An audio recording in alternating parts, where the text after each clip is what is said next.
Je m'appelle Timothy. J'ai 25 ans. Et le soir de mon anniversaire, les personnes que j'appelais maman et papa m'ont remis une condamnation à mort enveloppée dans un ruban. Avant que je vous raconte comment j'ai fait s'effondrer un empire d'1 milliard de dollars avec un seul morceau de papier, dites-moi d'où vous regardez dans les commentaires. Je veux savoir qui m'accompagne dans cette aventure. Tout a commencé avec une cravate Armani en soie bleu marine qui coûtait plus cher que ce que ma mère biologique gagnait probablement en un an. Je me tenais devant le miroir du sol au plafond de ma chambre, ajustant le nœud. Mes mains tremblaient. Pas beaucoup, juste un léger tremblement dans les doigts. C'était mon 25e anniversaire, un jalon qui signifie généralement bière bon marché et mauvaise décision pour la plupart des gars de mon âge. Mais pour moi, Timothy Hamilton, fils adoptif d'Arthur et Eleanor Hamilton, cela signifiait un dîner en tenue de soirée dans le restaurant le plus exclusif de Manhattan. J'ai regardé par la fenêtre.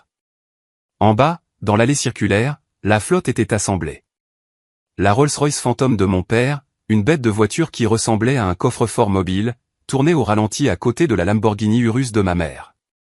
Elle brillait sous les projecteurs, symbole du pouvoir que cette famille exerçait.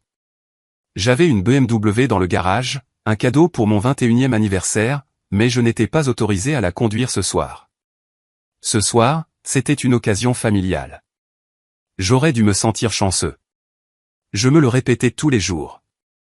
J'étais le gamin qui avait été arraché au broyeur de l'aide sociale à 17 ans, juste avant de devenir majeur et de me retrouver à la rue. Je suis passé de dormir avec un couteau sous mon oreiller à dormir sur des draps en coton égyptien. J'avais un violon qui coûtait 40 000 $. J'avais un diplôme d'un prestigieux conservatoire. J'avais une vie que des millions de personnes tueraient pour avoir. Mais en serrant cette cravate, j'avais l'impression de me mettre la corde au cou. On a frappé à la porte. Ce n'était pas une demande. C'était une notification. Arthur Hamilton est entré. C'était un homme grand, aux cheveux argentés, portant un smoking qui lui allait comme une armure. Il ne m'a pas regardé. Il a regardé le miroir, vérifiant son propre reflet derrière moi. « Redresse-toi, Timothy », a-t-il dit. Sa voix était douce, comme un scotch cher, mais elle avait toujours cette brûlure froide en descendant. Ce soir est important. Les membres du conseil d'administration regarderont. Je pensais que c'était un dîner d'anniversaire, papa, ai-je dit en me tournant vers lui. Il m'a finalement regardé. Ses yeux étaient gris, plats illisibles. C'est le cas. C'est une célébration de la maturité, du devoir. La voiture attend. Il s'est retourné et est sorti. Pas de joyeux anniversaire, pas de câlin, juste des ordres. Je l'ai suivi dans le grand escalier. Eleanor attendait dans le hall. Elle était belle de cette manière figée et sans âge que les femmes riches acquièrent. Elle a lissé le revers de ma veste, ses ongles s'enfonçant légèrement dans le tissu. « Tu es beau, Timothy », a-t-elle dit, mais son sourire n'atteignait pas ses yeux. Elle avait l'air fatiguée, anxieuse. Julian est déjà au restaurant. Il passe une bonne journée. Julian, mon frère, le fils biologique, le garçon en or. Le trajet jusqu'au restaurant a été silencieux. L'intérieur de la Rolls-Royce était hermétiquement isolé du monde, sentant le cuir et l'air aseptisé. J'ai regardé la ville défiler et j'ai essayé d'ignorer le nœud dans mon estomac. J'avais ce sentiment lancinant que l'autre chaussure allait tomber. Je ne savais tout simplement pas que la chaussure était une botte à bout d'acier visant mon ventre. Nous sommes arrivés à Le Bernardin. Le maître d'hôtel a accueilli Arthur comme s'il était un roi en visite. Nous avons été conduits dans une salle privée à l'arrière et là, Julian était assis. Il avait l'air terrible. À 26 ans, il en paraissait 40. Sa peau était jaunâtre, ses yeux enfoncés, et il était mince, presque squelettique. Il sirotait de l'eau d'une main tremblante. Mais quand il m'a vu, ce ricanement familier a retroussé sa lèvre. « Joyeux anniversaire au remplaçant », a râlé Julian. Julian, a averti Arthur en prenant sa place. « Salut, Julian », ai-je dit en prenant la place en face de lui. « Tu as l'air reposé. »« Menteur », a-t-il craché. « J'ai l'air d'un cadavre, et tu le sais. »« Mais pas pour longtemps, n'est-ce pas, papa ?» J'ai regardé Arthur. Il n'a pas bronché. Il a fait signe au serveur de verser le vin. Un millésime nettement plus vieux que moi. Le dîner a été une performance angoissante. Nous avons parlé des cours de la bourse, du marché immobilier, de la nouvelle aile qu'Arthur construisait à l'hôpital. J'ai à peine goûté la nourriture. J'attendais le cadeau. Non pas que je sois avide, mais d'habitude, ils en faisaient tout un spectacle. Une montre, un portefeuille d'action, quelque chose pour montrer au monde à quel point ils étaient généreux envers leur cas de charité, leur fils. Quand les assiettes à dessert ont été débarrassées, Arthur s'est essuyé la bouche avec une serviette en lin et a posé une lourde enveloppe en manille sur la table.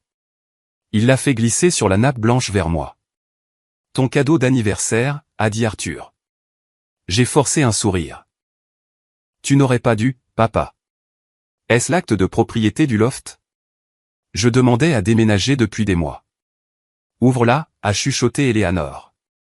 Elle serrait son verre de vin si fort que j'ai cru que la tige allait se casser. J'ai ouvert l'enveloppe. Il n'y avait pas d'acte de propriété, pas de chèque, pas de clé de voiture. C'était un dossier médical. Mon dossier médical. Première page, rapport de compatibilité HLA. Deuxième page, analyse de la fonction rénale. Troisième page, scanner de l'anatomie hépatique. J'ai froncé les sourcils, les regardant. Je ne comprends pas. Est-ce que quelque chose ne va pas chez moi? Suis-je malade? Arthur a pris une gorgée de son vin, ses yeux se fixant sur les miens. Au contraire, Timothy, tu es en parfaite santé. Nous nous en sommes assurés. Le régime, les entraîneurs personnels, les bilans de santé réguliers. Tu es un spécimen physique. Alors qu'est-ce que c'est?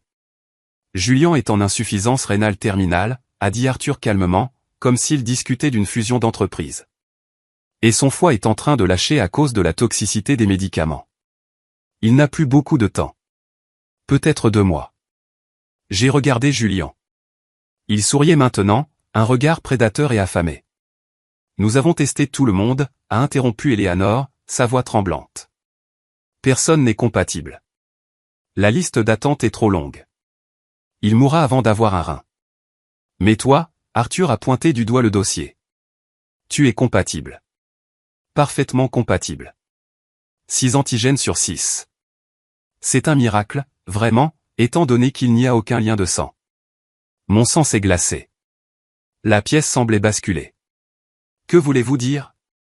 L'opération est prévue pour mardi, a dit Arthur. Le docteur Evans effectuera la transplantation. Nous prenons un rein et un lobe de ton foie. Le foie se régénère, Timothy. Tu iras bien dans quelques mois. Je me suis levé, la chaise raclant bruyamment contre le sol. Vous voulez mes organes? Vous me demandez de me faire opérer? Nous ne demandons pas Julien Harry, un son humide et rauque. Pourquoi penses-tu qu'ils t'ont sorti de ce tas d'ordures d'orphelinat? Parce qu'ils aimaient ton jeu de violon? Sois réaliste, Tim. Tu étais un investissement. J'ai regardé Éléanore. Maman, est-ce vrai? Elle a détourné le regard, les larmes coulant sur son visage. Nous t'avons donné une vie, Timothy. Nous t'avons sauvé. Tu nous dois ça. Tu nous dois tout. Julien est notre fils. Et moi, que suis-je? Ai-je chuchoté? Des pièces. Je ne suis qu'un entrepôt de pièces de rechange. Tu es ingrat. Arthur s'est levé, sa voix baissant d'une octave, se transformant en le grognement que je craignais. Nous avons dépensé des centaines de milliers de dollars pour toi. Nous t'avons nourri, habillé, éduqué. Maintenant, il est temps de payer la facture. Je ne le ferai pas, ai-je dit, ma voix tremblante mais forte. Je ne donnerai pas mon corps pour lui. Pas après ça. Tu n'as pas le choix, a dit Arthur en boutonnant sa veste. Tu es sous mon toit. Tu es sous mon contrôle financier. Si tu sors par cette porte sans accepter, tu perds tout. Le fonds en fiducie, la voiture, les relations, ta carrière. Je te mettrai sur liste noire dans tous les orchestres du pays. Je ferai en sorte que tu finisses dans le caniveau où je t'ai trouvé. Je les ai regardés, les trois, un front uni de monstres en vêtements de créateurs. Alors je suppose que je retourne dans le caniveau, ai-je dit. Je me suis retourné et je me suis dirigé vers la porte. Mon cœur battait contre mes côtes comme un oiseau pris au piège. Timothy, a crié Éléanore. Laisse-le partir, ai-je entendu Arthur dire calmement derrière moi. Il reviendra. Il ne sait plus comment survivre là-dehors. Il est devenu mou. J'ai quitté le restaurant en trombe, dans l'air frais de la nuit. Je n'ai pas attendu le voiturier. Je n'ai pas regardé la Rolls-Royce.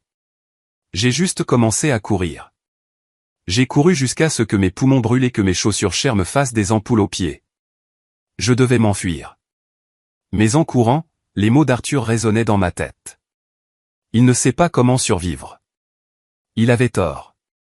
Je savais comment survivre, mais je ne savais pas que la chasse venait de commencer.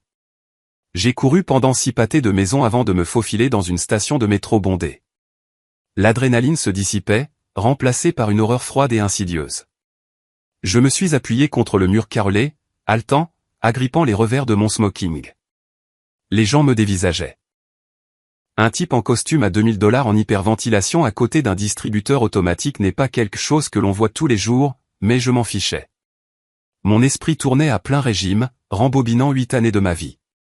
C'était comme regarder un film où l'on repère enfin le tueur à l'arrière-plan de chaque scène. Je suis revenu au jour où je les ai rencontrés. J'avais 17 ans, assis dans le bureau du directeur du foyer. J'avais une lèvre fendue à cause d'une bagarre pour une place sous la douche. Je sentais le détergent bon marché et le désespoir. Puis Arthur et Eleanor Hamilton sont entrés. On aurait dit qu'ils sortaient d'un magazine. Ils n'ont pas regardé la saleté. Ils m'ont regardé. Il joue du violon, avait demandé Eleanor en regardant mon dossier cabossé. Autodidacte, avait dit l'assistante sociale. Il a l'oreille. Arthur avait tourné autour de moi, me toisant comme s'il achetait un cheval de course. Il m'a demandé de me lever. Il a vérifié mes dents. Il a posé des questions sur mes antécédents médicaux, en particulier si j'avais des antécédents de diabète ou de maladie cardiaque dans mon arbre généalogique inconnu. À l'époque, j'ai pensé qu'il était juste méticuleux, une figure paternelle attentionnée. Maintenant, je savais qu'il vérifiait la marchandise. Je me suis souvenu de la première semaine au manoir. Le luxe était écrasant, mais les règles étaient strictes. Étrangement strictes. Pas de sport de contact. Nous ne voulons pas que tu te casses un doigt et que tu ruines ta musique, avait dit Eleanor. Des conneries. Il ne voulait pas que je me rompe un rein. Régime bio strict. Pas de sucre transformé. Pas de soda. Un chef personnel qui préparait des repas qui avaient le goût du carton mais qui étaient riches en nutriments. Absolument pas d'alcool. Même à 21 ans, Arthur avait renvoyé un serveur lors d'un gala une fois pour m'avoir servi une coupe de champagne. Il a une constitution sensible, avait menti Arthur aux invités. Tout prenait sens. Chaque supplément vitaminique, chaque jogging obligatoire, chaque prise de sang à des fins d'assurance. Il n'élevait pas un fil. Ils cultivaient un donneur d'organes. Ils engraissaient le veau. Je me suis détaché du mur du métro. Je devais réfléchir. J'ai vérifié mes poches. Portefeuille, téléphone. C'est tout. J'avais peut-être $300 en espèces et une carte de crédit qui était certainement liée au compte d'Arthur. Mon téléphone a vibré. Un texto de Julien. Ne sois pas stupide, frangin. Papa gèle les comptes demain matin. Rentre à la maison. Donne-moi le rein et tu auras 5 millions en espèces, net d'impôts. Pense-y. J'ai regardé l'écran. 5 millions de dollars. Pour eux, c'était de la menue monnaie. Pour moi, c'était le prix de mon âme. Mais ce n'était pas seulement une question d'argent ou d'organes. C'était la trahison. Les 3 années qu'ils avaient passées à faire semblant de m'aimer pendant que Julien tombait de plus en plus malade. Je me suis souvenu d'un moment de l'été dernier. Nous étions dans les hantons. Julien avait accidenté sa Porsche 911 GT3 contre un arbre. Il était ivre. J'étais sur le siège passager. Je m'en suis sorti avec des contusions. Julien s'est cassé le bras. Arthur était arrivé à l'hôpital en furie. Il ne s'est pas précipité vers Julien. Il s'est précipité vers moi. Il a attrapé le médecin par le col. Vérifié son abdomen. Y a-t-il une hémorragie interne? Le foie est-il compromis? J'avais pleuré cette nuit-là. Touché que mon père se soucie tant de moi. Quel imbécile j'étais. Il ne vérifiait pas son fils. Il vérifiait son inventaire. J'ai tapé une réponse à Julien, va en enfer. Puis j'ai bloqué le numéro. J'avais besoin d'un endroit où aller. Je ne pouvais pas aller chez mes amis du conservatoire. Ils étaient tous liés au Hamilton. Arthur était un donateur de l'école. Il me trouverait en 1 heure. Puis j'ai pensé à Rachel. Rachel était mon ancre. Nous étions ensemble depuis 2 ans. C'était une barista que j'avais rencontrée dans un café près du campus, l'un des rares endroits où j'allais qui n'était pas approuvé par Eleanor. Elle était réelle. Elle conduisait une Honda cabossée, riait fort et détestait la prétention de mon monde. C'était la seule personne qui connaissait les cauchemars que je faisais encore à propos du foyer d'accueil. J'ai composé son numéro. Elle a décroché à la 2e sonnerie. « Tim, pourquoi chuchotes-tu ? » « J'ai besoin d'aide, Rach. Quelque chose de grave est arrivé. Je les ai quittés. »« Quoi ? Qui ? » ?»« Mes parents. »« Ils. » »« C'est fou, Rachel. Ils veulent me découper. Ils veulent mon rein pour Julien. » Il y a eu une pause. « Oh mon Dieu. Tim, où es-tu ? » ?»« À la station de la 59e rue. »« Je viens te chercher. »« Oui. Oui. Viens directement ici. Je suis à l'appartement. Dépêche-toi. » J'ai monté les escaliers du métro et j'ai hélé un taxi. Je n'ai pas utilisé l'application. Je ne voulais pas de traces numériques. J'ai payé le chauffeur en espèces pour qu'il m'emmène à Brooklyn. Assis à l'arrière du taxi, regardant la ligne d'horizon s'éloigner, j'ai senti une lueur d'espoir. Rachel saurait quoi faire. Nous avions parlé de nous marier. Nous avions parlé de nous enfuir en Europe. C'était peut-être le coup de pouce dont nous avions besoin. Je pourrais enseigner la musique. Elle pourrait peindre. Nous serions pauvres, mais nous serions libres. Le taxi m'a déposé à un pâté de maison de son immeuble. Il pleuvait maintenant, une bruine froide et misérable. J'ai couru jusqu'à son brownstone, j'ai sonné à l'interphone et elle m'a immédiatement ouvert. Quand je suis entré dans son petit appartement, la chaleur m'a frappé. Il sentait la vanille et la térébenthine. Rachel se tenait au milieu du salon, vêtue d'un pull trop grand. Elle avait l'air inquiète. Tim, elle s'est précipitée et m'a serré dans ses bras. J'ai enfoui mon visage dans ses cheveux, la tension quittant enfin mes épaules. Ce sont des monstres, Rach, ai-je sangloté, laissant tout sortir pour la première fois. C'était un mensonge. 8 ans. Tout. Chut, c'est bon. Elle m'a caressé le dos. Assieds-toi. Je vais te faire du thé. Tu trembles. Je me suis assis sur son canapé usé. Elle est allée dans la petite cuisine. J'ai entendu la bouilloire fonctionner. J'ai pris une profonde inspiration, essayant de planifier. J'avais besoin d'un avocat, un vrai, pas un de ces requins d'entreprise d'Arthur. J'avais besoin de mon acte de naissance, de mon passeport. Mes yeux ont erré sur sa table basse. Il y avait une pile de courriers, des factures pour la plupart, mais dépassant d'un magazine se trouvait une épaisse enveloppe avec un logo familier. Hamilton Holdings. Mon cœur a fait un bond. Pourquoi Rachel aurait-elle du courrier de l'entreprise de mon père? J'ai tendu la main et j'ai sorti l'enveloppe. Elle n'avait pas été postée. Il n'y avait pas de timbre. Elle avait été remise en main propre. Rachel, ai-je appelé. Qu'est-ce que c'est? Presque prêt, a-t-elle crié de la cuisine. J'ai ouvert l'enveloppe. À l'intérieur se trouvait un contrat de service confidentiel. Partie A, Arthur Hamilton. Partie B, Rachel Miller. Sujet, surveillance et stabilisation émotionnelle du sujet TH. Je ne pouvais plus respirer. Les mots dansaient devant mes yeux. Clause 4. Le fournisseur, Rachel Miller, accepte de maintenir une relation amoureuse avec le sujet, Timothy Hamilton, afin d'assurer sa stabilité psychologique et sa conformité avec la structure familiale. Clause 5. Le fournisseur doit signaler immédiatement tout comportement imprudent, abus de substance ou risque de fuite. Joint au contrat se trouvait un chèque daté d'hier. Montant, $100 000. Mémo, prime de rétention. La bouilloire a sifflé. Un son aigu et strident. Rachel est entrée avec 2 tasses. Elle a vu les papiers dans ma main.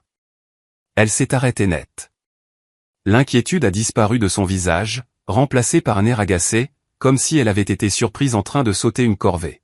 « Tu n'étais pas censé voir ça », a-t-elle dit en posant les tasses. Toi, ai-je étouffé. Tu travailles pour eux. Elle a soupiré, croisant les bras. Tim, écoute. Ce n'est pas comme ça. Enfin, ça a commencé comme ça. Ils m'ont approché il y a 2 ans. Ils avaient besoin de quelqu'un pour te garder les pieds sur terre. Quelqu'un pour s'assurer que tu ne dérapes pas comme Julian. Tu as été payé pour sortir avec moi. Je me suis levé, le papier se froissant dans mon poing. Chaque rendez-vous, chaque baiser, la fois où nous sommes allés à la plage. C'était des heures facturables? Ne sois pas dramatique, a-t-elle dit, sa voix froide.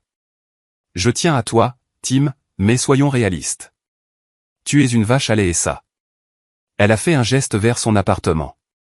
Cette vie est dure. Ton père a proposé de rembourser mes prêts étudiants et de me donner un salaire. Je serais une idiote de dire non. Je t'aimais, ai-je chuchoté. Et je t'aime bien, Tim. Vraiment. C'est pourquoi tu devrais m'écouter. J'ai appelé Arthur juste avant que tu n'arrives. Je me suis figé. Tu as quoi? Il est en route, a-t-elle dit en regardant sa montre. Avec l'équipe de sécurité. Tim, fais juste l'opération. C'est un rein. Les gens vivent avec un seul rein tout le temps. Avec l'argent qu'ils te donneront, on pourra vraiment avoir une belle vie. On pourra. Je ne l'ai pas laissé finir. J'ai jeté la tasse de thé chaud contre le mur à côté de sa tête. Elle s'est brisée, éclaboussant du liquide chaud partout. Elle a crié et s'est baissée. Je n'ai pas regardé en arrière. J'ai attrapé mon manteau et je me suis précipité vers la porte. Tim, tu ne peux pas t'enfuir, a-t-elle crié après moi. Ils ont des traqueurs sur tout. J'ai claqué la porte et j'ai descendu les escaliers 3 par 3. Je suis sorti dans la rue juste au moment où un SUV noir tournait au coin. Ses phares balayaient la route mouillée par la pluie. Ils étaient là. Le SUV noir a freiné brusquement devant l'immeuble de Rachel. 2 hommes en costume sombre en sont sortis. La sécurité privée d'Arthur. Je les connaissais. L'un était Miller, un ex-militaire qui me conduisait à l'école. Il n'était pas là pour me conduire en classe ce soir. Je me suis caché derrière une camionnette garée, mon cœur battant contre mes côtes comme un marteau-piqueur. Vérifiez la sortie arrière, a aboyé Miller. J'ai rampé dans la direction opposée, en restant bas. Je connaissais mieux le quartier qu'eux. Rachel m'avait traîné dans toutes les boutiques vintage et les bars miteux dans un rayon de 5 pâtés de maison. J'ai traversé une ruelle qui sentait les ordures pourries et le carton mouillé, grimpant par-dessus une clôture en grillage. Ma veste de smoking s'est accrochée et s'est déchirée, mais j'ai continué à avancer. J'avais besoin d'un véhicule. Je ne pouvais pas utiliser d'application, pas de carte de crédit. J'étais un fantôme dans ma propre ville. J'ai couru jusqu'à ce que mes poumons brûlent, finissant près d'un garage de réparation automobile où je faisais du bénévolat le week-end. Une de mes rares rébellions contre la règle, pas de travail manuel, d'Arthur. Il était fermé, mais je savais où était cachée la clé de rechange de la dépanneuse. À l'intérieur du faux rocher creux près de la porte latérale. Je l'ai trouvé. Mes mains tremblaient en déverrouillant le vieux Ford F-150. Il sentait la graisse et le tabac rassis, l'odeur de la liberté. J'ai tourné la clé et le moteur a rugi. Je n'ai pas allumé les phares. J'ai quitté le parking en trombe, vérifiant le rétroviseur toutes les 3 secondes. J'ai conduit pendant 1 heure, sortant de la ville en direction du seul endroit où j'espérais qu'il ne chercherait pas, ou peut-être le seul endroit où il chercherait en dernier. Je me dirigeais vers le New Jersey, vers un parc de caravanes près de la route 9. Je devais trouver Doris. Doris était une infirmière qui avait travaillé pour la famille Hamilton pendant 10 ans. Elle avait été ma principale soignante à mon arrivée, vérifiant mes signes vitaux, organisant mes vitamines. Mais il y a 3 ans, elle a été licenciée brusquement. Eleanor a dit qu'elle volait de l'argenterie. Je ne l'ai jamais cru. Doris était la seule dans cette maison à m'avoir jamais regardé avec pitié au lieu d'évaluation. Je suis arrivé au parc de caravanes vers 2 heures du matin. La pluie avait cessé, laissant un brouillard épais. J'ai trouvé sa caravane, numéro 42. Une lumière était allumée à l'intérieur. J'ai frappé. Allez-vous-en. J'ai un fusil de chasse, a crié une voix rauque. Doris, c'est moi, Timothy. Timothy Hamilton. Silence. Puis le bruit de serrure qui tourne. La porte s'est ouverte en grinçant. Doris se tenait là, en peignoir à fleurs, tenant une batte de baseball, pas un fusil de chasse. Elle avait l'air plus âgée que dans mes souvenirs. Son visage était marqué par les difficultés. Quand elle m'a vu, trempé, le smoking déchiré, les yeux hagards, elle n'a pas posé de questions. Elle a juste reculé. Entre ici, garçon. Avant que les moustiques ne laissent entrer le diable. Je suis entré. La caravane était exiguë mais propre. Des photos de chats partout. As-tu tué quelqu'un? A-t-elle demandé en verrouillant la porte. Non, mais ils pourraient me tuer, ai-je dit. Ils veulent mon rein, Doris. Pour Julian? Doris a laissé échapper un long soupir, posant la batte. Elle s'est dirigée vers une armoire et en a sorti une bouteille de whisky. Elle a versé 2 verres. Je savais que ce jour viendrait, a-t-elle dit en me faisant glisser un verre. J'espérais juste que tu serais plus âgé ou plus loin. Tu savais. Pourquoi penses-tu qu'ils m'ont renvoyé, Tim? Je n'ai pas volé d'argenterie. J'ai trouvé les dossiers. Quel dossier? Bois, a-t-elle ordonné. J'ai bu le whisky. Il brûlait, mais il a stabilisé mes mains. Doris est allée dans sa chambre et est revenue avec une boîte en métal rouillé. Elle l'a posée sur la table et l'a ouverte. À l'intérieur se trouvaient des papiers, de vieilles photos et des coupures de journaux. Tu penses que tu es le premier? A-t-elle demandé doucement. J'ai froncé les sourcils. Le premier quoi? Le premier fils qu'ils ont sauvé. Elle a sorti une photo. Un garçon d'environ 16 ans, souriant à côté d'Arthur devant la même Rolls-Royce. Mais ce n'était pas moi et ce n'était pas Julian. C'est Marc, a dit Doris. Adopté en 2010. Un garçon en bonne santé, mort sur la table d'opération 1 an plus tard. Insuffisance cardiaque, ont-ils dit, mais il a donné un poumon à Julian avant de partir. Elle a sorti une autre photo. Un garçon latino, c'est Léo, adopté en 2013, disparu après 6 mois. Ils ont dit qu'il s'était enfui, mais j'ai vu les registres des déchets médicaux. Tim, j'ai vu les formulaires d'élimination des tissus. Je me suis senti mal. Je me suis couvert la bouche, luttant contre l'envie de vomir. Ils les ont tués. Ils les ont récoltés, a corrigé Doris. Julian est un puissant fond, Tim. Son corps rejette tout, à la longue. C'est une impasse génétique. Mais Arthur ne laissera pas son fils en or mourir. Il brûlera une douzaine d'orphelins pour que ce garçon respire une année de plus. Pourquoi? J'ai frappé du poing sur la table. Pourquoi ne pas simplement utiliser une liste de donneurs? Pourquoi passer par tout ça? Cette mascarade? À cause du sang, a chuchoté Doris. Elle s'est penchée près de moi. Parce qu'Arthur est obsédé par l'héritage. Il ne peut pas accepter de donneur public. Il veut contrôler la source. Et il y a autre chose. Quoi? Je n'ai pas la preuve de cette partie, a admis Doris. Mais avant d'être renvoyé, j'ai vu un test ADN dans le bureau d'Arthur. Ce n'était pas pour Julian. C'était pour toi. Il me teste tout le temps, ai-je dit. Non, pas un test de compatibilité médicale. Un test de paternité. La pièce est devenue silencieuse. Le seul son était le bourdonnement du réfrigérateur. Pourquoi ferait-il un test de paternité sur un enfant adopté? Ai-je demandé. À moins qu'il ne soupçonne que tu n'étais pas juste adopté, a dit Doris. Pense, Tim. Tu as ses yeux. Tu as son menton. Pourquoi t'a-t-il choisi toi spécifiquement parmi des milliers d'enfants? Mon esprit s'est emballé. AR, mon père biologique. S'il est mon père, ai-je dit lentement, ça rend les choses pires. Il est prêt à dépecer son propre fils pour sauver. Pour sauver le fils qu'il a choisi, a terminé Doris. Celui avec son nom sur l'acte de naissance. Celui que sa femme aime. Toi. Tu n'es que l'erreur qui est revenue pour être utile.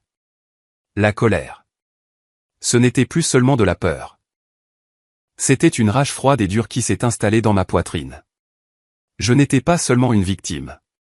J'étais l'héritier légitime qu'ils essayaient de massacrer. J'ai besoin de cette preuve, ai-je dit. Si je peux prouver qu'il est mon père et qu'il fait ça, je peux le détruire. Je peux détruire toute l'entreprise. C'est illégal de prélever des organes, mais c'est une bombe nucléaire en termes de relations publiques de prélever son propre enfant secret. La preuve est dans la maison, a dit Doris. Arthur conserve les dossiers noirs dans son bureau, dans le coffre-fort mural derrière le tableau de la chasse. Je connais le coffre-fort, ai-je dit. Je sais où il est. Tu ne peux pas y retourner. Doris m'a attrapé le bras. Ils te tueront sur le champ maintenant. Non. Je me suis levé. Ils ne me tueront pas. Ils ont besoin de mes organes frais. Ils ont besoin de moi vivant jusqu'à l'opération. J'ai regardé l'horloge. C'était vendredi matin. Le gala des Hamilton a lieu demain soir. Ai-je dit. La maison sera pleine de sénateurs, de juges, de célébrités. La sécurité se concentrera sur le périmètre pour tenir les paparazzis à l'écart. L'intérieur. L'intérieur sera chaotique. Tu es fou, a dit Doris. Mais elle souriait un peu. Tu vas cambrioler Arthur Hamilton? Non, ai-je dit en boutonnant ma veste déchirée. Je vais réclamer mon héritage. Le plan était suicidaire. Je le savais. Mais fuir signifiait regarder par-dessus mon épaule pour le reste de ma vie. Arthur avait l'argent pour me trouver n'importe où sur Terre. Si je voulais vivre, vraiment vivre, je devais couper la tête du serpent. J'ai passé la journée dans la caravane de Doris à me préparer. Je me suis teint les cheveux en noir avec une teinture bon marché. Je me suis rasé la barbe. J'ai troqué mon smoking en lambeaux contre une combinaison de mécanicien que j'ai trouvée dans le camion. J'ai appelé Marcus. Marcus était un gars avec qui j'avais grandi dans le foyer avant d'avoir de la chance. Il tenait maintenant un magasin de réparation d'électronique louche dans le Queens. Yo, Timmy le riche, a répondu Marcus, tu t'encanailles? J'ai besoin d'une faveur, Marcus. Une grosse. J'ai besoin d'un brouilleur. Quelque chose qui coupe les signaux Wi-Fi et cellulaires locaux pendant environ 5 minutes. Et j'ai besoin d'un drone. Tu prévois un braquage ou une fête? Les deux. Tu peux le faire pour toi? Bien sûr, mais ça va te coûter. Pas de l'argent. Je veux monter dans cette fantôme. Si on réussit, Marcus, je te donnerai la fantôme. Nous nous sommes rencontrés dans un dîner près des limites de la ville. Marcus m'a tendu un sac à dos. Le brouilleur de signaux et la boîte noire. Le drone est dans la mallette. Il a une caméra dont le flux est lié à ce téléphone jetable. Quelle est la cible? Ma maison, ai-je dit. Marcus a sifflé. Merde. Querelle de famille. Guerre, ai-je corrigé. Le samedi soir est arrivé. Le domaine des Hamilton était illuminé comme Versailles. Une file de limousines serpentait dans l'allée. J'observais depuis les bois bordant la propriété. La sécurité était stricte. Des gardes avec des oreillettes à la porte. Des chiens patrouillant le long de la clôture. Mais je connaissais la faiblesse. L'entrée des livraisons. Les traiteurs entraient et sortaient en masse. Des camionnettes pleines de champagne, de caviar et de sculptures de glace. J'ai attendu qu'une camionnette de Pierre S. Catering ralentisse pour passer la porte de service. Je suis sorti des bois et j'ai roulé sous le châssis. Je me suis accroché au soubassement graisseux, mes muscles criant alors que la camionnette cahotait sur les pavés. Nous avons passé le point de contrôle. Livraison de cuisine. Allez-y. La camionnette s'est arrêtée au quai de chargement. Je suis tombé et j'ai roulé dans l'ombre du conteneur à ordures. J'étais dedans. Je me suis glissé dans la cuisine par la porte latérale. C'était le chaos. Des chefs qui criaient, des serveurs qui couraient avec des plateaux. Dans ma combinaison, je ressemblais juste à un autre agent d'entretien réparant un lave-vaisselle. J'ai attrapé une caisse de légumes et j'ai traversé la cuisine. La tête baissée. J'ai atteint l'ascenseur de service. Je l'ai pris jusqu'au 2e étage, les quartiers de la famille. Le couloir était vide. Tout le monde était en bas dans la salle de bal. Écoutant Arthur prononcer son discours sur la générosité et le sauvetage de vie. L'ironie me faisait bouillir le sang. Je me suis glissé vers le bureau principal. La porte était verrouillée. J'ai utilisé une clé à tension et un crochet, une compétence que j'ai apprise dans les foyers d'accueil, pas au conservatoire. La serrure a cliqué. Je suis entré et j'ai fermé la porte. Le bureau sentait le cigare et le vieux cuir. Je suis allé directement au tableau, une immense peinture à l'huile d'une chasse au renard. Je l'ai ouvert. Il y avait le coffre-fort, un clavier numérique. Je n'avais pas le code, mais je connaissais Arthur. C'était un narcissique. Il n'utiliserait pas un nombre aléatoire. Il utiliserait une date significative pour son succès. J'ai essayé la date de création de l'entreprise. Erreur. J'ai essayé son anniversaire de mariage. Erreur. Un dernier essai avant que le système ne se verrouille et n'alerte la sécurité. J'ai pensé à ce qui comptait pour lui. Pas moi, pas sa femme. Julian. J'ai tapé l'anniversaire de Julian. Erreur. Paniqué. La sueur perlait sur mon front. Pense, Tim. Qu'est-ce qui compte pour lui? Puis ça m'a frappé. Le jour où il m'a acquis. Le jour où son investissement a été sécurisé. J'ai tapé la date de mon adoption. Clic. La lumière verte a clignoté. La lourde porte s'est ouverte. J'ai failli rire. J'étais la combinaison. J'étais la clé de son coffre de plusieurs façons. J'ai regardé à l'intérieur. Des liasses de billets, des passeports, et là, au fond, un classeur en cuir noir, le même que Doris avait décrit. Je l'ai ouvert. Sujet, Timothy. Analyse de paternité ADN. Probabilité de paternité, 99,99%. Père, Arthur Hamilton. Mère, Maria Santos, décédée, ancienne femme de ménage. J'ai regardé le papier. Maria. Je me suis souvenu d'elle. C'était une femme qui me donnait des bonbons quand j'étais petit, avant le foyer d'accueil. Attends, non. La chronologie était fausse. J'ai lu plus loin. Arthur a eu une liaison avec la femme de ménage. Elle est tombée enceinte. Il l'a payée pour qu'elle disparaisse. Elle m'a mis dans le système. Des années plus tard, quand il a eu besoin d'un donneur compatible pour Julian, il m'a retrouvé. Il n'a pas adopté un étranger. Il a récupéré sa propriété mise au rebut. Et puis j'ai vu la page suivante. Un plan intitulé « Contingence post-opératoire ». Le sujet TH souffrira probablement d'une insuffisance hépatique due à une extraction excessive. Soins palliatifs organisés dans un établissement en Suisse. Ordre de ne pas réanimer juin. Ils ne prévoyaient pas que je me rétablisse. Ils allaient m'exploiter à fond et me laisser mourir dans un hôpital de luxe à l'étranger. J'ai pris le classeur. C'était ça. Le coup de grâce. Soudain, la poignée de la porte a tourné. Je me suis figé. J'ai entendu une voix dans le couloir. J'ai vu quelqu'un entrer là-dedans. Monsieur Miller. J'étais piégé. J'ai regardé la fenêtre. Une chute du 2e étage jusqu'à la terrasse. En bas, des centaines d'invités sirotaient du champagne. Je n'ai pas couru. J'ai sorti le téléphone jetable que Marcus m'avait donné. Je l'ai connecté au système audiovisuel de la maison. Arthur aimait ses fonctionnalités de maison intelligente. J'avais les codes d'accès de l'époque où je vivais ici. Je piratais les haut-parleurs pour jouer du rock. J'ai lancé une prise de contrôle de l'écran de projection principal et du système de sonorisation de la salle de bal. La porte s'est ouverte en grand. Miller et Arthur se tenaient là. Miller avait une arme. Arthur avait l'air choqué, puis furieux. Timothy, a grondé Arthur. Pose ce dossier. Bonjour, papa, ai-je dit en tenant le classeur. Ou devrais-je dire, donneur biologique? Le visage d'Arthur est devenu pâle. Tu n'as aucune idée de ce que tu fais. Je sais exactement ce que je fais, ai-je dit. J'ai tapé sur l'écran de mon téléphone.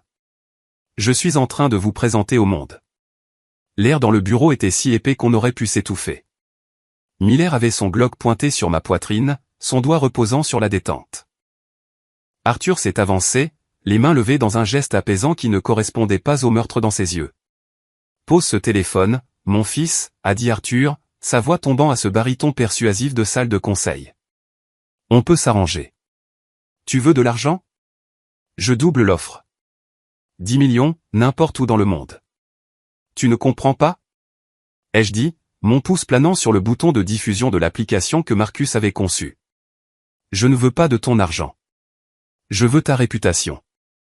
Je veux que ton nom soit synonyme de monstre. Tu es émotif, a ricané Arthur en s'approchant. Tu es un enfant effrayé. Tu penses que quelqu'un croira un gamin drogué des foyers plutôt que moi. Je possède le commissaire de police. Je possède les journaux. Possèdes-tu Internet? Ai-je demandé. J'ai appuyé sur le bouton.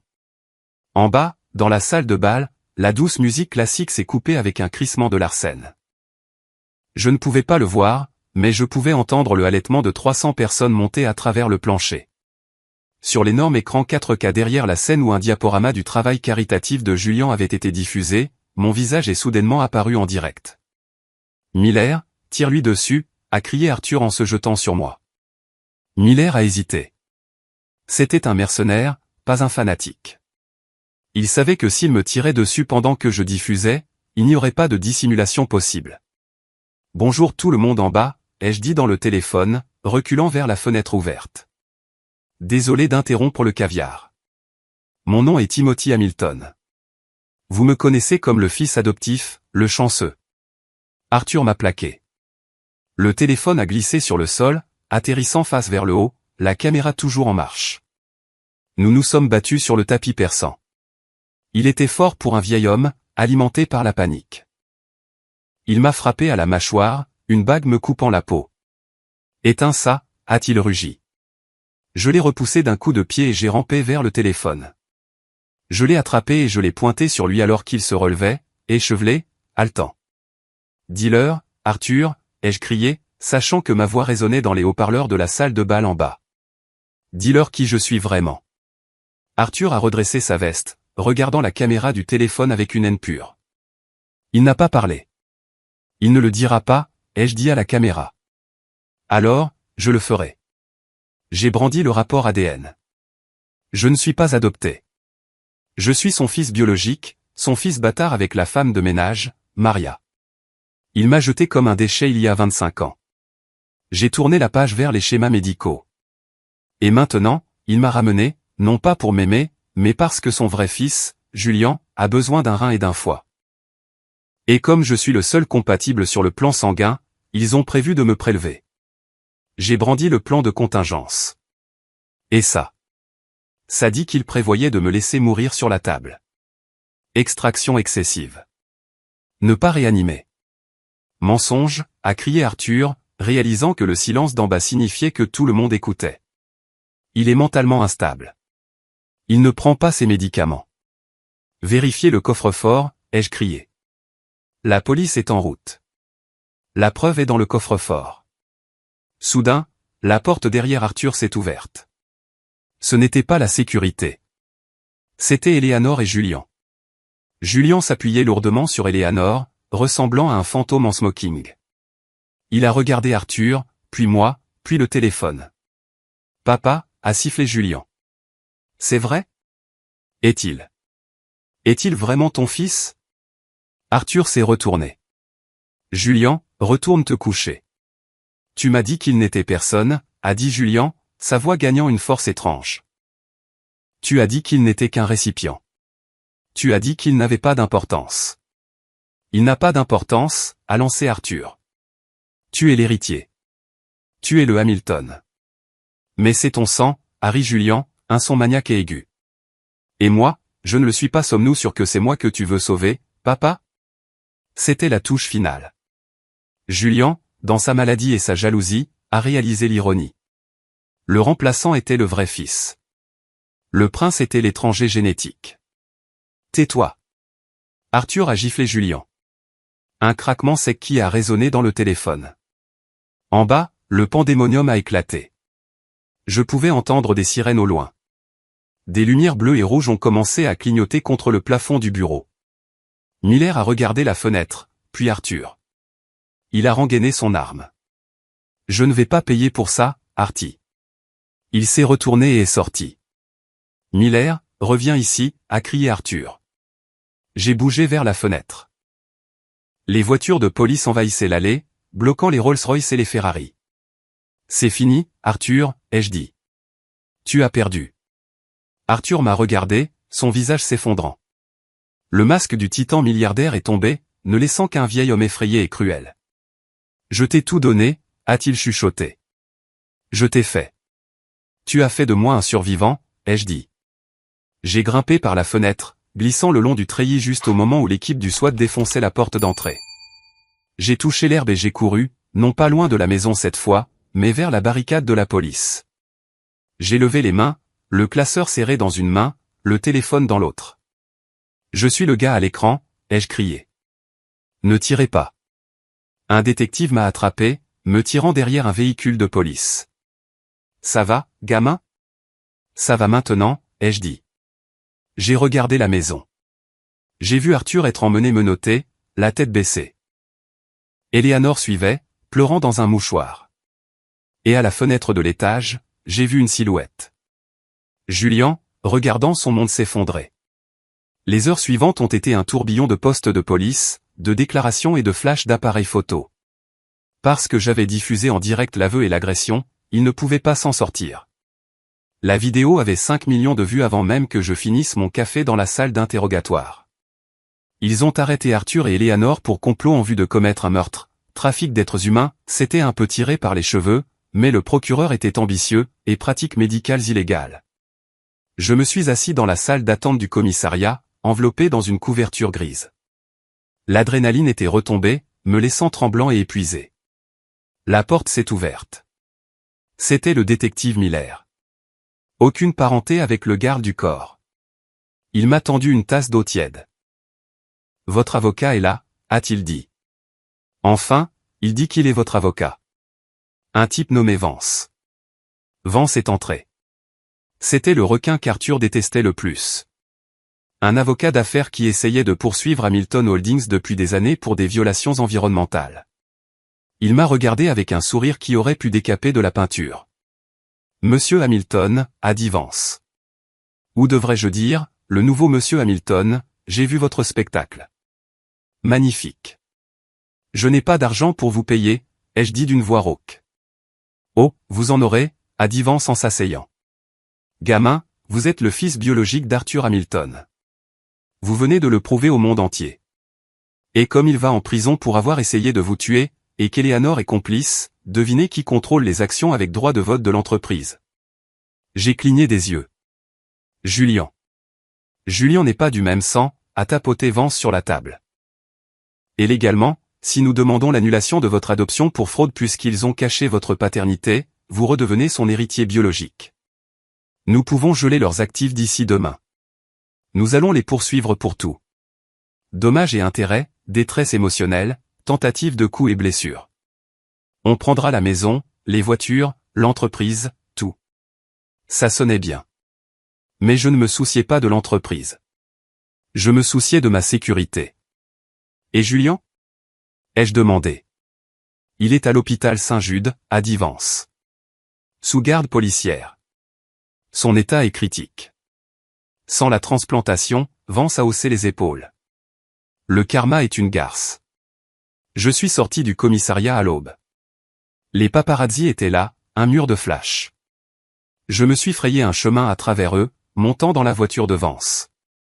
Mon téléphone, que la police m'avait rendu, a explosé de notifications. Des milliers de messages. Un CD marqué. Rachel. Tim, s'il te plaît, appelle-moi. J'avais peur. Ils m'ont menacé. Je t'aime. S'il te plaît, laisse-moi t'expliquer. J'ai regardé le message. Je me suis souvenu du chèque. 100 000 $. C'était le prix de mon cœur. Je n'ai pas répondu. Je ne l'ai pas bloqué. J'ai juste supprimé la conversation. L'indifférence est une punition pire que la haine. Elle devrait vivre en sachant qu'elle avait misé sur le mauvais cheval. Elle a vendu un milliardaire pour 100 000 $. Nous sommes passés devant le domaine des Hamilton une dernière fois. C'était une scène de crime maintenant. Du ruban jaune entourait les portes dorées. La Rolls-Royce était emportée sur une dépanneuse. La Lamborghini était déjà partie. J'ai regardé mon reflet dans la vitre de la voiture. La teinture s'estompait. Mon visage était meurtri. Ma lèvre était coupée. Mais mes yeux étaient clairs. Pendant 25 ans, j'avais été un pion, un projet d'orphelin, une pièce de rechange. Aujourd'hui, j'étais juste Timothy. Et pour la première fois de ma vie, l'avenir ne leur appartenait pas. Il m'appartenait. 6 mois. C'est exactement le temps qu'il faut pour démanteler une dynastie, si vous retirez la bonne brique de la fondation. La dernière fois que je vous ai parlé, je tremblais à l'arrière d'une voiture de police, regardant les lumières bleues clignoter contre le manoir qui était autrefois ma prison. Aujourd'hui, la vue est un peu différente. Je suis assis dans un bureau en hauteur à Midtown, regardant les fourmis qui s'agitent sur le trottoir. En face de moi, à mon bureau, se trouve Vance, mon avocat, qui sourit actuellement comme un requin qui vient de sentir le sang dans l'eau.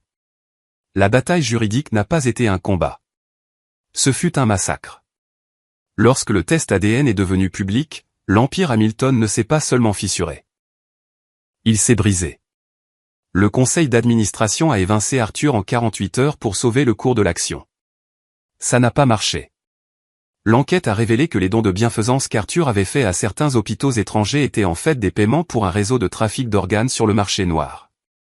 Nous avons passé des semaines en déposition. Je suis resté assis dans une pièce qui sentait le café rassis et le parfum cher, regardant mes parents se retourner l'un contre l'autre. C'était fascinant et horrifiant. La procédure de divorce a commencé avant même le procès pénal. Eleanor a affirmé qu'elle était victime de la coercition d'Arthur, qu'elle ne connaissait pas le plan de me laisser mourir.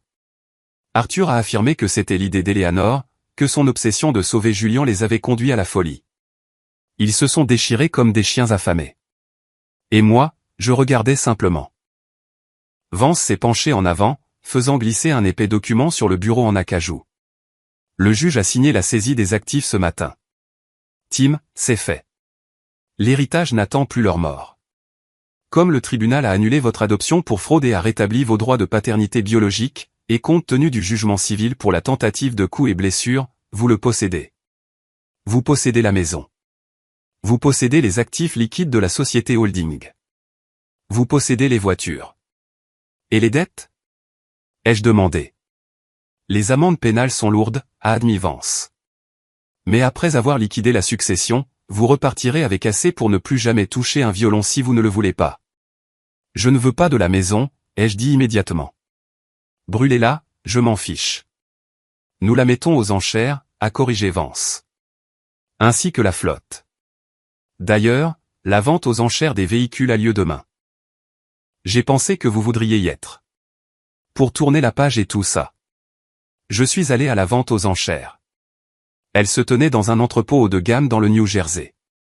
Je me tenais à l'arrière, vêtu d'un sweat à capuche et d'un jean, regardant de riches collectionneurs enchérir sur les vestiges de mon traumatisme. J'ai regardé la Lamborghini Urus, la fierté d'Eleanor, la voiture qu'elle utilisait pour se rendre à ses déjeuners de charité, être vendue à un PDG de la Silicon Valley. J'ai regardé la Porsche 911 GT3 de Julian, celle qu'il avait accidentée et remplacée comme un jouet, aller à un jeune homme qui ressemblait trop à Julian à mon goût. Puis est venue la Rolls-Royce Phantom, le trône sur roue d'Arthur, la voiture dans laquelle je n'avais pas le droit de respirer de travers. Alors que le commissaire-priseur énumérait les spécifications, j'ai senti une main sur mon épaule. C'était Marcus. Tu vas enchérir, patron, a demandé Marcus. Tu m'as promis un tour. Je ne l'achète pas, Marcus, ai-je dit. Je la laisse partir. Le marteau est tombé. Vendu pour 400 000. On fera un tour dans quelque chose de mieux, ai-je dit à Marcus. Quelque chose qu'on aura gagné. Mais la vraie clôture n'était pas les voitures. C'était la visite que j'ai faite 2 jours plus tard. Je suis allé à Riker Island. Arthur y était détenu sans caution, considéré comme un risque de fuite élevé. Le voir en combinaison orange, dépouillé de ses costumes italiens et de sa dignité, était déconcertant. Il avait l'air plus petit. La présence imposante qui remplissait autrefois une pièce avait disparu, remplacée par la posture affaissée d'un vieil homme vaincu. Il a décroché le téléphone à travers le plexiglas. Il ne m'a pas regardé. Il a regardé ses mains.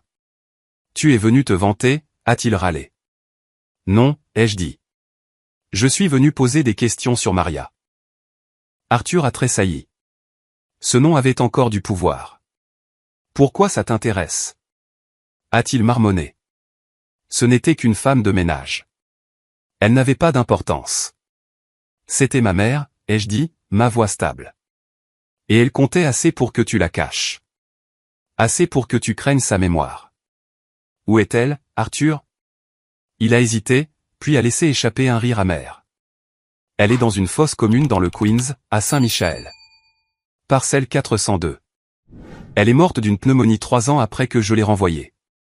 Elle a essayé de me contacter, tu sais, elle a mendié de l'argent pour te nourrir. Je lui ai dit que si elle s'approchait de nouveau de la maison, je la ferais expulser.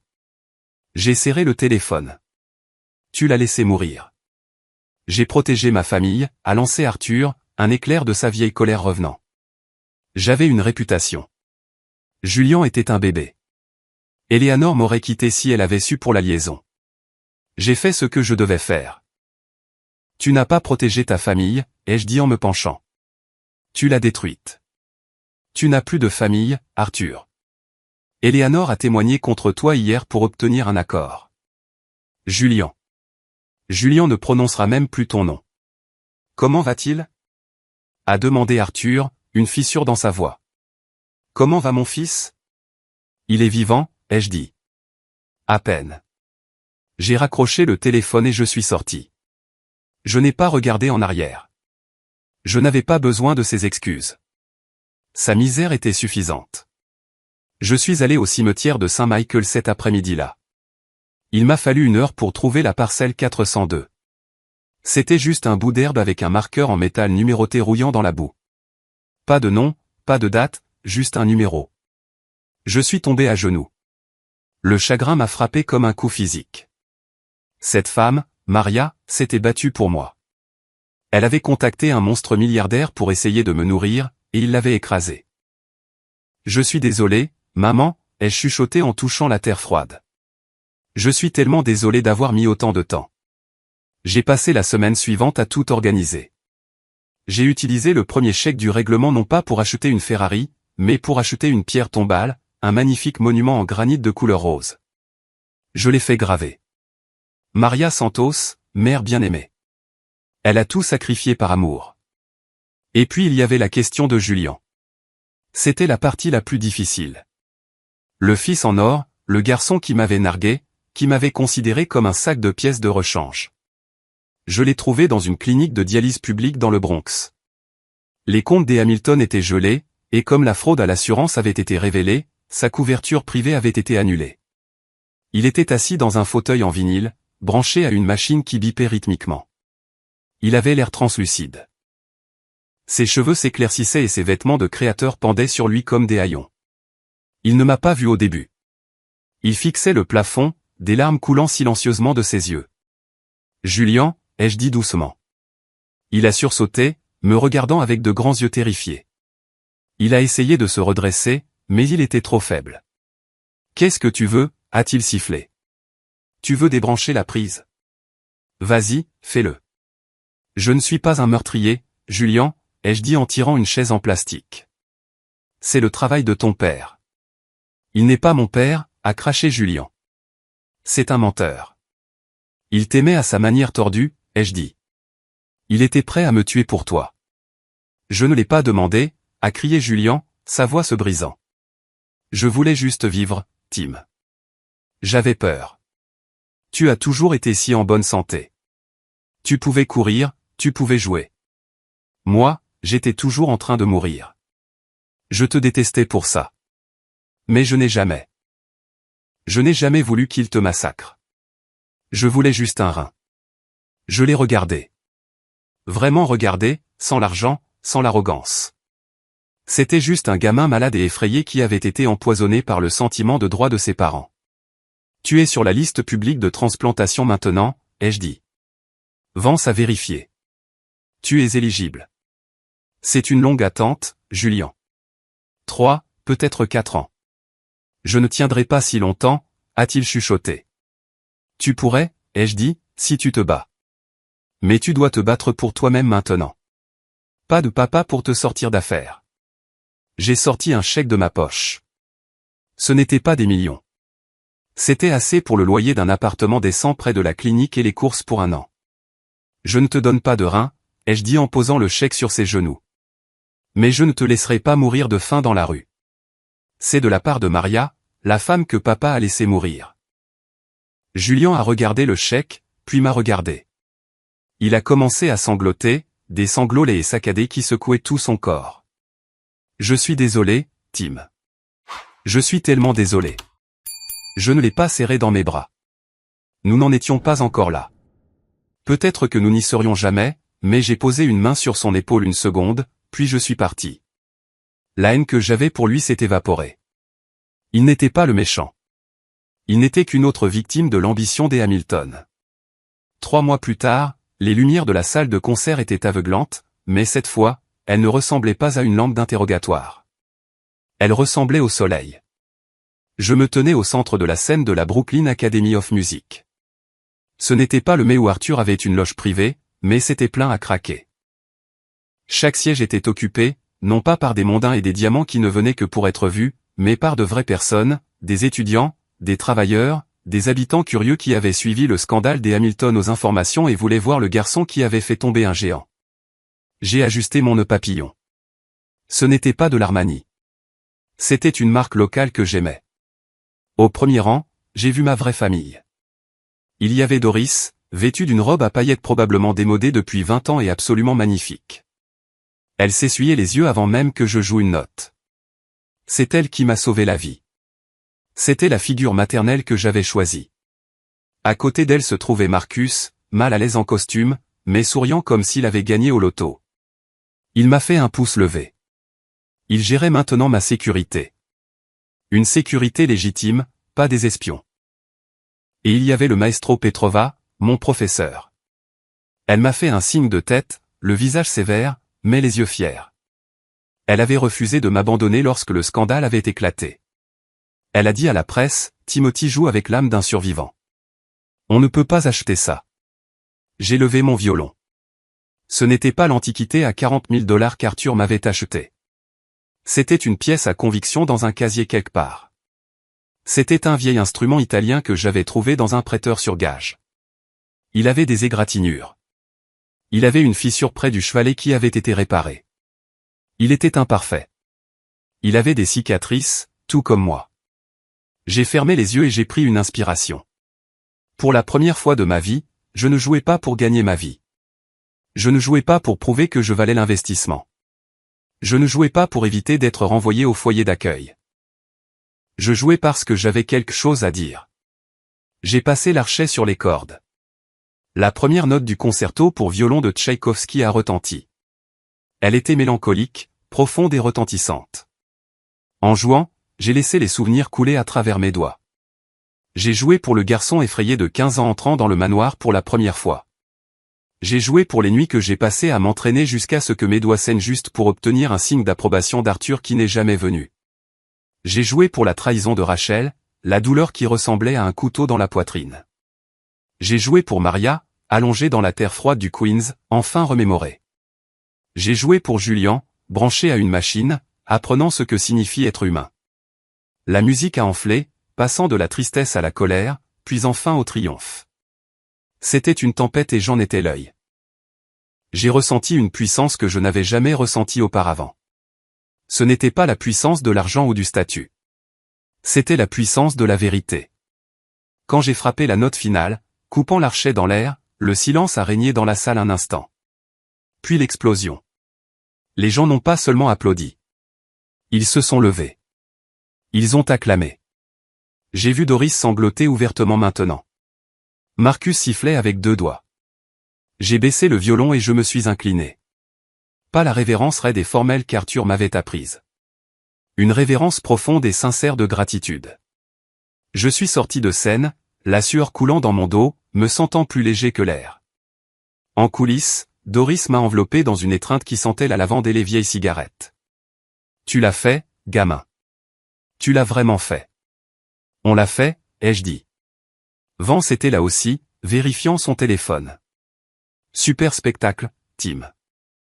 Aussi, je viens de recevoir un email. Les derniers papiers du règlement sont signés. Le virement est complet. Vous êtes officiellement libéré du nom Hamilton si vous le souhaitez. Vous pouvez le changer en Santos demain. J'y ai pensé. Santos, le nom de ma mère. Non, ai-je dit en essuyant la colophane de mes mains. Je garde Hamilton. Vance a haussé un sourcil. Vraiment? Après tout ça. Arthur Hamilton a fait en sorte que ce nom soit synonyme de cupidité et de cruauté. Ai-je dit? Je vais lui donner un autre sens. Je vais utiliser son argent pour réparer le système d'aide sociale à l'enfance qu'il a exploité. Je vais financer la recherche sur le don d'organes pour que des gens comme Julian n'aient pas à dépendre des marchés noirs. Je vais nettoyer le nom. Vance a souri, un sourire sincère cette fois. C'est un sacré plan. Je suis sorti par la porte de la scène dans la fraîche nuit de New York. L'air avait un goût sucré. Il n'y avait pas de SUV noir qui attendait pour me ramener dans une cage dorée. Juste un taxi jaune, le métro et les possibilités infinies d'une vie qui était enfin vraiment la mienne. J'ai levé les yeux vers la lune.